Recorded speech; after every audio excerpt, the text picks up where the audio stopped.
इसलिए शौर्य का जो गुण है वो मन का गुण है। और रावण ने इसी मनोविज्ञान का उपयोग किया।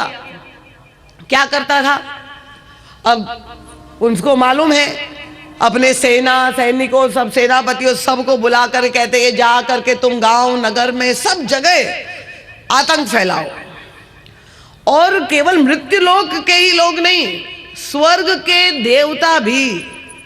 अब हम आप बताए, थोड़ा ध्यान से सुनिए, जो स्वर्ग में जाकर के मृत्यु के बाद देवता बनना चाहते हैं, इन देवताओं की क्या स्थिति है। अगर मनुष्य को मृत्यु से भय लगे, ये तो स्वाभाविक बात है, इसमें कोई आश्चर्य की बात नहीं कि हर व्यक्ति को अपना प्राण प्रिय होता है, जीवन प्रिय होता है।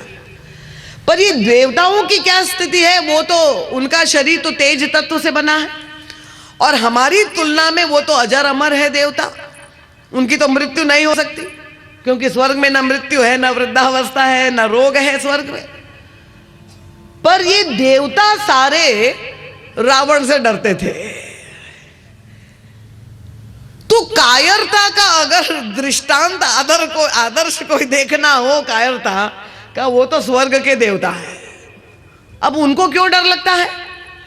स्वर्ग के देवता रावण के सामने सारे अपने अस्त्र शस्त्र उनके दरबार में हाथ जोड़ करके कांपते थे, खड़े रहते थे रावण की सेवा में। तो रावण जानता था, क्या करता था, उनका ये देवता मरेंगे नहीं तो कोई बात नहीं, पर उनको भी तो भोजन चाहिए, भूख तो लगती है। और उनका भोजन क्या है देवताओं का? ये यद्यपि हमारे यहाँ सनातन धर्म में 33 कोटि देवता है, एक दो नहीं, 33 करोड़ देवता। और कोई भी पूजा कार्य इत्यादि जब प्रारंभ करते तो सबसे पहले हम लोग देवताओं की आराधना करते हैं, उनको आवाहन करके उनकी पूजा करते हैं। तो देवताओं को भोजन कहाँ से मिलता है? ये भगवान श्री कृष्ण ने गीता में कहा कि ये जो यज्ञ हवन होम श्राद्ध इत्यादि ये जो हम करते हैं, वो स्वाहा देवताओं को का नाम लेकर के जो हम आहुति देते हैं यज्ञ में, ये देवताओं का भोजन है।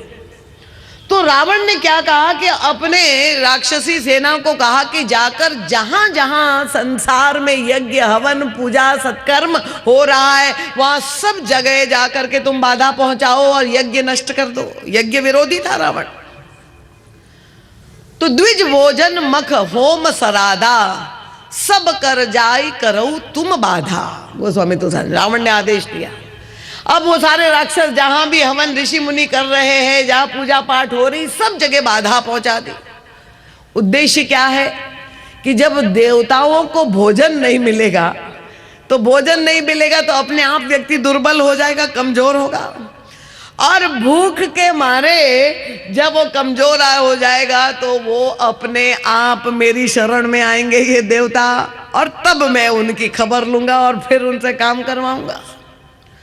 तो आतंक पहले रावण ऐसा फैलाता था कि सब लोग, अब जहां सारा तहस नहस हो गया और उसके बाद जब सब आतंकित है, तब रावण अकेला अपनी गदा लेकर के निकलता था।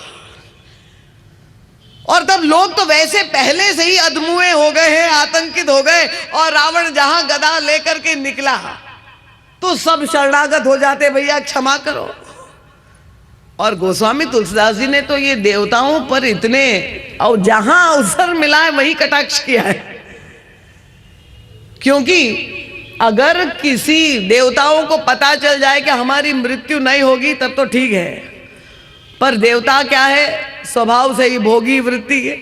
स्वर्ग में रहकर वहां सारी भोग अप्सराएं मिलेगी, सारी सामग्री भोग की मिलेगी, और एक भोगी व्यक्ति को लगे कि मेरा भोग अगर समाप्त हो जाएगा, मुझे भोग नहीं मिलेगा, तो वो तो सबसे पहले जो है शरणागत हो जाता है कि कहीं स्वार्थी व्यक्ति का स्वभाव।